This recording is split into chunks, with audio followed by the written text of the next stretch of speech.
जैसा कि आप सभी को पता होगा कि कल बीपीएससी ने बीपीएससी 65th मेंस के एग्जाम का जो शेड्यूल है वो शेड्यूल जारी कर दिया है एंड वो टेंटेटिव शेड्यूल है एंड मोस्टली एग्जाम को हो जाने की संभावना है। तो ऐसी परिस्थिति में कई सारे स्टूडेंट्स के टेक्स्ट आए कि सर जो भी डायनेमिक सब्जेक्ट्स हैं उन डायनेमिक सब्जेक्ट्स के अंदर जो भी इंपॉर्टेंट टॉपिक्स हैं इन इंपॉर्टेंट टॉपिक्स को प्लीज़ बता दें।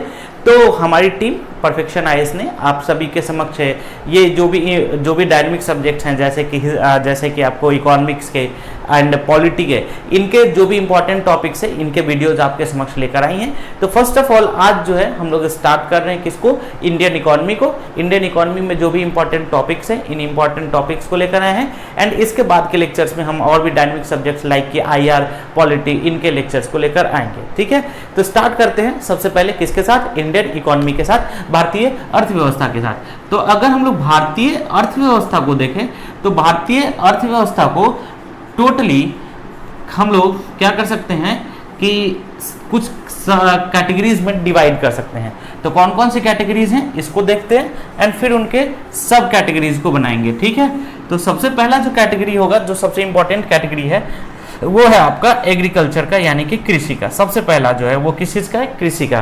कृषि के बाद दूसरा जो है वो क्या है, उद्योग का, है ना। सबसे पहला था कृषि का, कृषि के बाद उद्योग का, उद्योग के बाद जो है ना सर्विसेज का, सेवा क्षेत्र का, एंड सर्विसेज के बाद जो फोर्थ है वो है प्लानिंग का, यानी कि नियोजन का, आयोजन का, जिसको बोल सकते हैं आप लोग प्लानिंग, है ना। उसके बाद जो है वो बैंकिंग सेक्टर से रिलेटेड एंड सबसे जो लास्ट है वो टैक्स और टैक्सेशन सिस्टम से रिलेटेड जो है ना, कर और कर पद्धति से रिलेटेड। आपको ये 6 टॉपिक्स है जो कि मेन टॉपिक्स हैं जिसके ऊपर क्वेश्चन जो है पूछे जाने की संभावना है। तो इनके अंदर जो डायनेमिक टॉपिक्स है इसको देखते हैं और समझते हैं।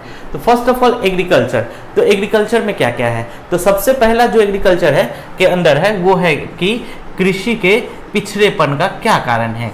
ठीक है, कि क्यों, क्या कारण है कि इंडियन एग्रीकल्चर जो है, भारतीय कृषि जो है वो आज भी पिछड़ी हुई अवस्था में है। क्या कारण है कि आज भी जीडीपी के अंदर एग्रीकल्चर का जो परसेंटेज है वो काफ़ी कम है, एग्रीकल्चर और एलाइड सर्विस सेक्टर्स का जो परसेंटेज है वो काफ़ी कम है। तो पहला जो आपका टॉपिक होगा वो होगा कि कृषि के पिछड़ेपन का कारण, सबसे इंपॉर्टेंट टॉपिक्स। अब ऑब्वियस सी बात है, जब कृषि के अंदर कुछ कमियां हैं, पिछड़ेपन है कृषि क्षेत्र के अंदर, तो सरकार इसके लिए क्या करेगी, कुछ न कुछ इनिशिएटिव्स उठाएगी। तो सरकार ने इसके लिए क्या किया है, इनिशिएटिव्स उठाया है। तो उसके बाद जो देखना होगा वो ये कि सरकार द्वारा विभिन्न कार्यक्रम चलाए गए हैं, इसकी चर्चा। सरकार द्वारा विभिन्न कार्यक्रम जो चलाए गए हैं, ठीक है, इन कार्यक्रम की क्या समीक्षा, है ना। विभिन्न जो कार्यक्रम चलाए गए हैं इन कार्यक्रम की क्या करना है, समीक्षा करना है कि क्या कारण है कि गवर्नमेंट ने इनिशिएटिव तो उठाया, कई सारे सालों से इनिशिएटिव्स आ रहे हैं, लेकिन आज भी कृषि जो है वो उन्नत अवस्था में नहीं पहुंच पाई है। आज भी कृषि का वो स्थिति नहीं है जो कि होना चाहिए था। गवर्नमेंट ने और क्या सोचा है, क्या इसके लिए एक प्रोस्पेक्ट रखा है, जैसे इसके अंदर आप अशोक दलवाई कमेटी के रिकमेंडेशंस जो हैं इनको डाल सकते हैं, स्वामीनाथन कमेटी के रिकमेंडेशंस, इन सभी को हॉलिस्टिक वे में आप सरकार द्वारा जो विभिन्न कार्यक्रम चलाए जा रहे हैं उनकी समीक्षा कर सकते हैं। जैसे कि कौन कौन से कार्यक्रम चलाए जा रहे हैं, मैं कुछ का चर्चा कर दूं।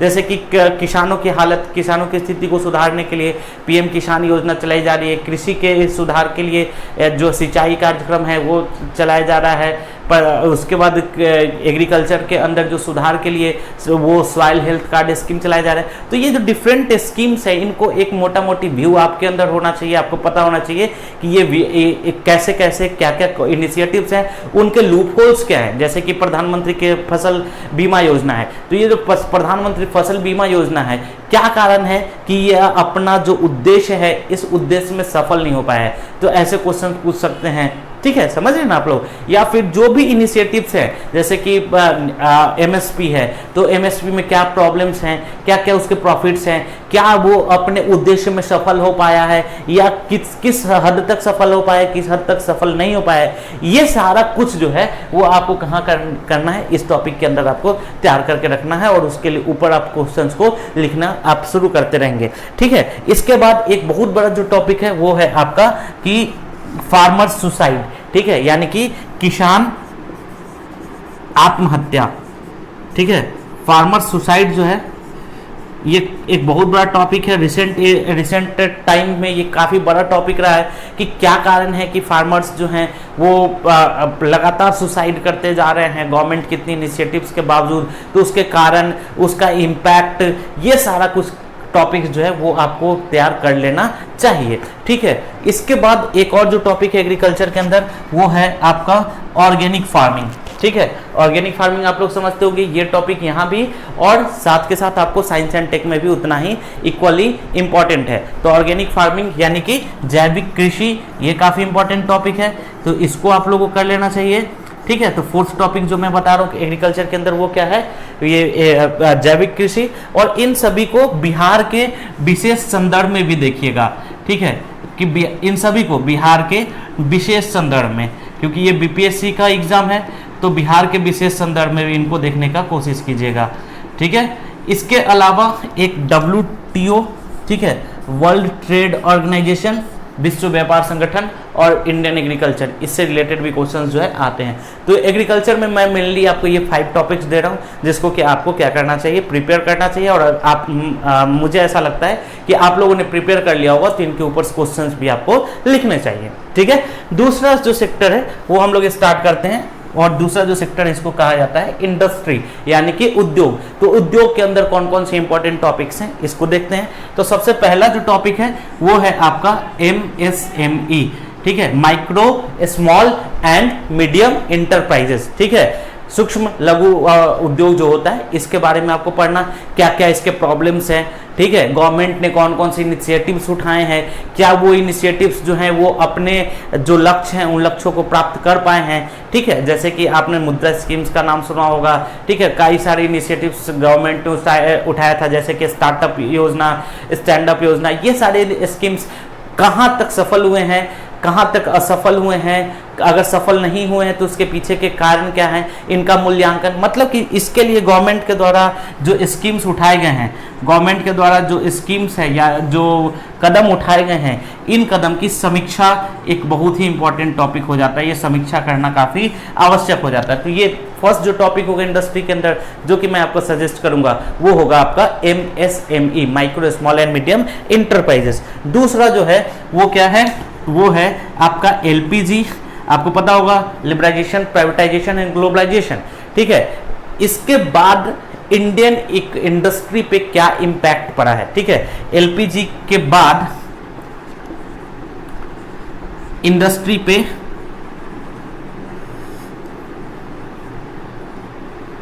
इम्पैक्ट, ये काफी इंपॉर्टेंट टॉपिक होगा, इसको आप एक बार देखिएगा कि क्या क्या हुआ है। इसके अंदर आप देख सकते हैं दो टॉपिक्स और, वो है आपका, वो क्या क्या है, तो प्राइवेटाइजेशन, ठीक है, निजीकरण,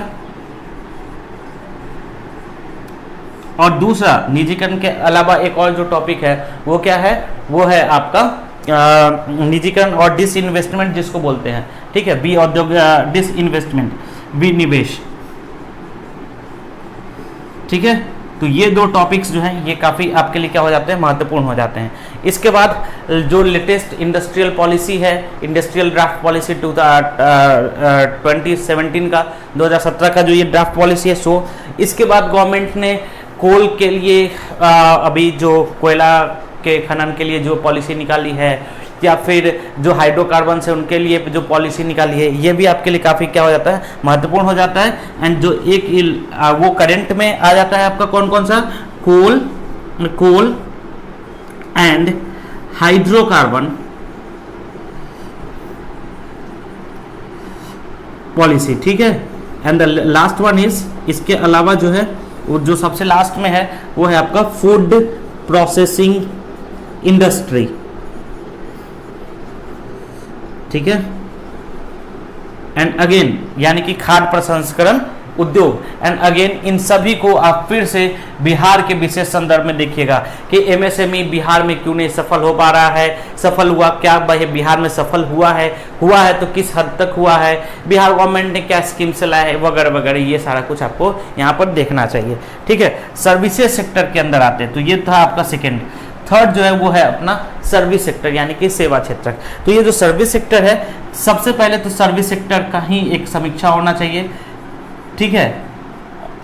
तो ये सबसे पहला टॉपिक है। उसके बाद सर्विस सेक्टर के अंदर आप एक और टॉपिक ले सकते हैं, एनजीओ की भूमिका, क्या एनजीओ ने अभी तक क्या भूमिका निभाई है, ठीक है। जो इनिशिएटिव्स लिए हैं एनजीओ ने, क्या वो जो एनजीओ का जो उद्देश्य था क्या वो अपने उद्देश्य में सफल हो पाया है, क्या उस लैंडमार्क को अचीव कर पाया है या फिर नहीं कर पाया है। तो इन सभी की जो एक समीक्षा है वो आपको जरूरी है। दूसरा जो चीज हो जाता है वो हो जाता है आपको यहाँ पर सर्विसेज के अंदर एजुकेशन सेक्टर, ठीक है।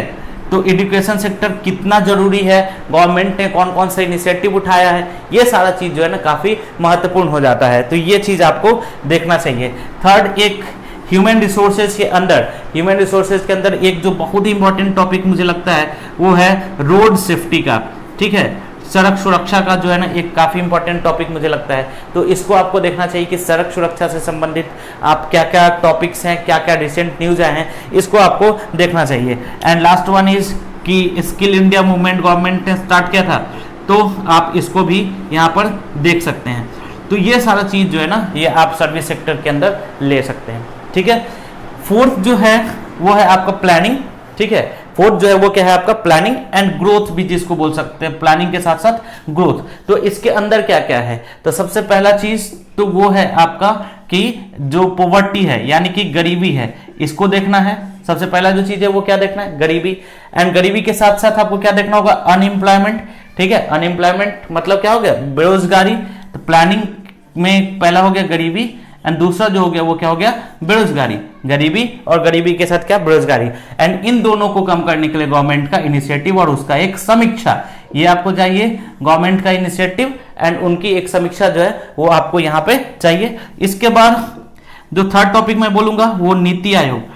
आपने सुना ही होगा नीति आयोग के बारे में, तो नीति आयोग की एक समीक्षा, क्या नीति आयोग अपने उद्देश्यों में सफल हो पाया है, ठीक है। इस तरीके से तो नीति आयोग की एक समीक्षा जो है वो आपको बना लेना चाहिए। एंड इन सभी के लिए एक जो इनिशिएटिव उठाया गया था, आपको याद होगा पब्लिक डिस्ट्रीब्यूशन सिस्टम, जन वितरण प्रणाली वाला जो था, इसकी एक समीक्षा भी करना काफी आप लोगों के लिए क्या हो जाता है, आवश्यक हो जाता है। एंड लास्ट वन इज वो इंक्लूसिव ग्रोथ, ठीक है, समावेशी विकास, और उसके लिए जो प्रधानमंत्री ये जनधन योजना जो चला था उसका भी एक समीक्षा, ये दोनों चीज क्या हो जाता है, आवश्यक हो जाता है। तो प्लानिंग के अंदर मैं ये सारी चीजें रखूंगा और आपको इन सभी के बाद टॉपिक्स को तैयार कर लेना चाहिए। अगर कर लिया है तो बहुत अच्छा है, आप इनके प्रीवियस ईयर क्वेश्चंस के साथ आइए। अगर नहीं किया है, अगर कुछ टॉपिक्स छूट गए होंगे हैं तो आप उनको कर लीजिए। आई होप कि बहुत सारे स्टूडेंट्स ने इसमें से मैक्सिमम टॉपिक्स कर लिया होगा।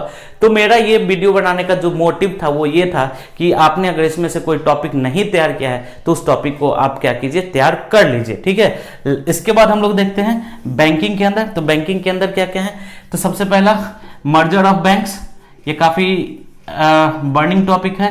मर्जर ऑफ बैंक्स की बैंकों का जो विलयीकरण किया जा रहा है, इसके क्या क्या इम्पैक्ट हैं, क्या इससे प्रॉफिट हैं, क्या क्या लॉसेज हैं। तो इसका एक होलिस्टिक वे में अगर आपने तैयार कर लिया है तो बहुत अच्छी बात है।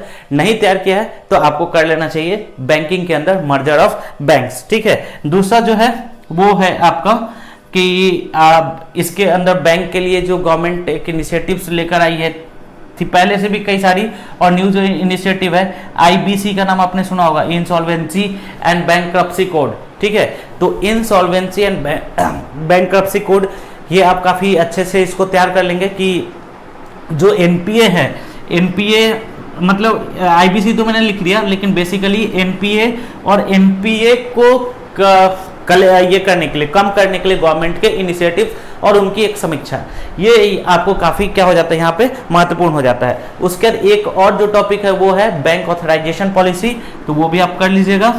और बैंक का ऑथराइजेशन पॉलिसी आती है, ठीक है। तो ये आप कर लेंगे तो बैंक्स के अंदर जो है आपके ये इंपॉर्टेंट टॉपिक्स करंट के साथ करंट है, ये आपका आपके एग्जाम के लिए बहुत ये फ्रूटफुल होगा। Last one is taxation. तो टैक्सेशन के अंदर जीएसटी और इसकी एक समीक्षा, जीएसटी काफ़ी महत्वपूर्ण है, इसकी समीक्षा काफ़ी ज़रूरी है। और तो जीएसटी और उसकी समीक्षा की किस किस हद तक ये सफल रहा, कहाँ तक असफल रहा। और देखिए इसमें जब भी आप उत्तर लिखें तो बिल्कुल क्रिटिकल या बिल्कुल फेवर में नहीं जाए, आप इसको बैलेंस बना के रखें। जो प्रॉब्लम्स हैं उनको भी लिखें, जो इससे प्रॉफिट हुआ है उसको भी लिखें। तो जीएसटी और जीएसटी की एक समीक्षा काफ़ी इंपॉर्टेंट चीज़ है। दूसरा है जीरो बेस बजट। अभी रिसेंट जो आपका इकोनॉमिक सर्वे आया था उसमें भी इसकी चर्चा की गई थी। तो zero base budget, gender budgeting, इन सभी की चर्चा, zero base budget and gender budgeting, ठीक है। तो ये क्योंकि जेंडर बजटिंग का मतलब क्या होता है कि जेंडर स्पेसिफिक आप क्या कौन कौन सा बजट का एलोकेशन कर रहे हैं, तो इसके क्या क्या इम्पैक्ट हैं, क्या क्या प्रॉफिट्स हैं, क्या क्या लॉस हैं, इसको भी आपको करना चाहिए। एक FRBM एक्ट आपने पढ़ा होगा, physical responsibility and budget management act, तो इसको एक बार देख लीजिएगा, बहुत ज़्यादा महत्वपूर्ण। तो मेरे अकॉर्डिंग इस बार नहीं है, मे भी आ सकता है, लेकिन ये FRBM एक्ट जो है इसको देख लीजिएगा। एंड एक फाइनेंस कमीशन जो है, वो फाइनेंस कमीशन को आप जरूर देखेंगे। इन सब के अलावा, ये तो हो गया आपका ब्रॉड कैटेगरीज, इन सब के अलावा अगर हम लोग देखें तो एक जो टॉपिक है जो कि काफ़ी ज़्यादा इम्पॉर्टेंट है, वो है कोविड-19 का इंडियन इकोनॉमी पे इम्पैक्ट,